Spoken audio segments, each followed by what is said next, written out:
Hi, everyone. This is our first domain for the age group of adolescence, so we'll focus on physical development. So adolescence, remember, is about 11 or 12 to 18 years old. And if you look at the phases of adolescence, they kind of break it down into early, middle, and late. The typical developing child will go through rapid changes around 11 or 12. By about 14 to 16, puberty is pretty much complete. And then late is 16 to 18 years where they start to take on those adult-like appearances. Now, we do have early and late matures, and we will look at those factors in just a little bit. So what about the brain now at this point? So a lot of development is still going on with the brain. That's why, they say to be careful with substances and, other things like that, because the developing brain is still developing for adolescence. But something interesting is they do find that the limbic system starts to mature, and that leads to being kind of more emotional before the prefrontal cortex. That's the planning and the organization and regulating your emotions. So when you think about adolescence, that kind of makes sense that some of the behaviors aren't necessarily all thought out, right? It's because their brain's still developing. Now, white matter increases during this time period, gray matter declines, pruning is still going on, and again, this is to improve cognition. But they find that neurons are more sensitive to neurotransmitters, which is why adolescents will seek out those pleasure and novelty type experiences, because it leads to this kind of intense expression of their neurotransmitters. So puberty, again, can happen early, around 8 or 9 years old, when we start to see hormonal changes. It starts to release estrogen for females and testosterone for males. Now, the growth spurt is what happens during adolescence, where a teenager can add 10 to 11 inches and 50 to 75 pounds in a short amount of time.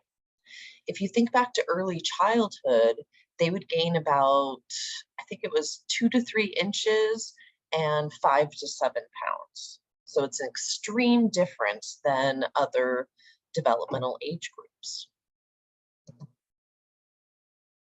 So the pituitary gland sends a message to different body parts to start to release those hormonal influences. So you can see the estrogen, what that leads to for females, and testosterone, and what that leads to for males. Now, if we kind of look at the basics here, males typically start the growth spurt a little bit after females. Their shoulders broaden while females' hips broaden, and males tend to gain more muscle and females gain more fat. Again, doesn't seem very fair, but that is what we see through the research. Now, I mentioned earlier about early matures and late matures. So what you see here is kind of this X. Early matures are similar to late maturing females. And early maturing females are similar to late maturing males. So it's kind of like the opposites here. But again, depending on if you're male or female and how, society and parents and teachers and everything view us, this has kind of led to early matures versus late matures having different experiences, whether they're male or female. So you can see kind of confident and sociable versus withdrawn, anxious, or deviant. And again, this is not something teenagers have a control over of when they start puberty. And now there's also individual differences, right? Again, why someone might be an early mature or a late mature. Hereditary information plays into that, from your parents. Nutrition. They say, many females who extremely work out, like gymnasts, do not start their menstruation when other girls are, again, due to their developing body being in a different state than a typical developer. They see differences by ethnicity, socioeconomic status, location. In terms of sexual maturation, we have primary and secondary characteristics. The primary is what allows us to reproduce. So girls go through the process of menarche to have their period, and boys go through spermarchy to produce sperm. So menarche is the onset of a female's first period, and spermarchy is the first onset of sperm production. Those secondary characteristics are visible parts of the body, the maturing of facial hair, all that kind of stuff comes with the secondary characteristics.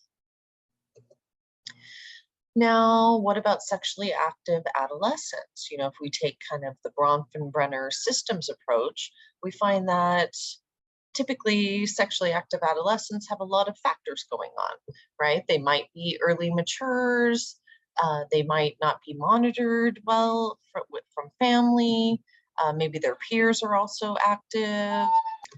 And here are some statistics of adolescents reporting having intercourse as teens.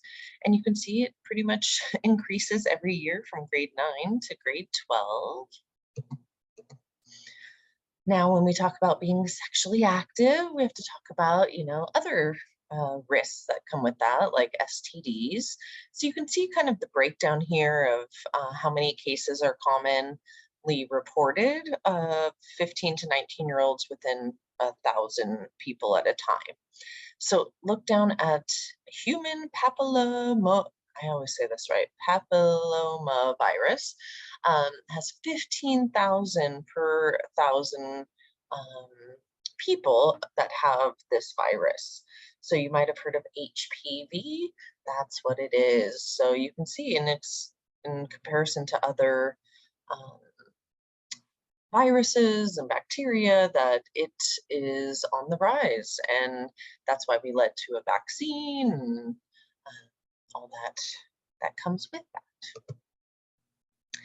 So pregnancy, another risk factor of having sexual activity as a teenager. We do see almost half of teens who get pregnant do have an abortion. And again, with that comes many, many factors. So I think you guys will focus on that a little bit in this week's module with our additional resources. So how do we prevent or intervene, and when are they needed? Prevention is to prevent teen pregnancy. Intervention is to intervene because the pregnancy has already occurred. So when we look at prevention, we see, education, skills, clear messages, information and access to contraceptives, being involved. And then if we have to intervene, then it's help to stay in school and, planning for the next steps like job and life management and parenting. So again, depending on where we are in terms of teen pregnancy, we would take a different approach if we're preventing or intervening. Now, lastly is substance use and or abuse, right? And it kind of depends on the child, the location. There's so many varying patterns, right? There's some that are minimal experimenters and some that start using and it leads to abuse. And again, there's many factors of why it might lead to abuse, maybe feeling antisocial personally, and when you are using substances, you're able to be around others and feel comfortable. Maybe in your environment, that's something that's the norm, or you're trying to escape your environment, right? There's so many different reasons behind it, but there is different treatment for use and abuse. And you see my pickles here. Do you know how a pickle becomes a pickle? Well, it's a cucumber first, right? That's dipped into vinegar and left in vinegar over time will turn into a cucumber.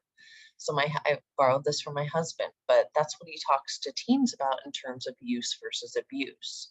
If you take that cucumber and you dip it just a few times in the vinegar, it's probably not going to change into a cucumber, right? It was just minimal exposure, similar to experimenters. But when you keep dipping, you dip a little bit longer, you leave it in overnight, you keep, increasing the use, that's when it leads to becoming a pickle. And again, that's when maybe all of a sudden you're addicted, and then you have, lifelong consequences. So the treatment, again, that would go more into other social work classes and things like that, but you do approach it differently depending on what the teen is going through. Here is some stats on substance use in 10th grade. You can see tobacco, alcohol, marijuana, and other drugs. And it makes sense, in Europe that the alcohol is higher because it is more widely accepted in Europe. I'm interested to see these statistics more currently, because I think marijuana might be, higher considering it's legal in a lot of states. So that plays into use also. So how do we prevent? How do we intervene? How do we treat, right, when it comes to teens and substances? Effective parenting is always recommended, right? Monitoring their activities, teaching them skills for resisting peer pressure, reducing that acceptability of drugs by really emphasizing the risks. Sometimes you can get students to commit, maybe they sign a contract for sports or something like that. But again, it's open communication, it's consistency, and it's staying with it and making sure that that message is shared and heard by the teens. All right, what about nutrition? Again, it's similar to middle childhood, where there's less fruits, vegetables, more soda, more fast food. Many teens are trying fad diets or becoming a vegetarian or a vegan, so that can very much change their physical development at this age. Eating disorders then come into play, right, as teens start to develop and their body changes. Sometimes anorexia and or bulimia can become an issue. Anorexia is, you have this fear of getting fat. You look in the mirror, and although you might be thin, you see yourself in a different way. So they think that it's abnormalities in the brain, leads to maybe some kind of power struggle. And less than 50% actually recover from, being anorexic. Bulimia, for some reason, they find it easier to treat. It's a mixture of anorexia, of a lot of exercise, cutting calories, but then binging on top of that. And again, that can lead to so many other issues health-wise. Sleep habits here in adolescence, again, 9 hours of sleep are needed, but I don't think teens get that much sleep, right? They have phones and lives and homework and, projects and things that they're working on, activities. So, but it can lead to them getting into more trouble. So, something to think about, and I think this is in our weekly module this week, is about how do we get to school on time? Do you agree that we should start later for teens? So just something to think about. All right, thank you guys so much, and reach out with any questions.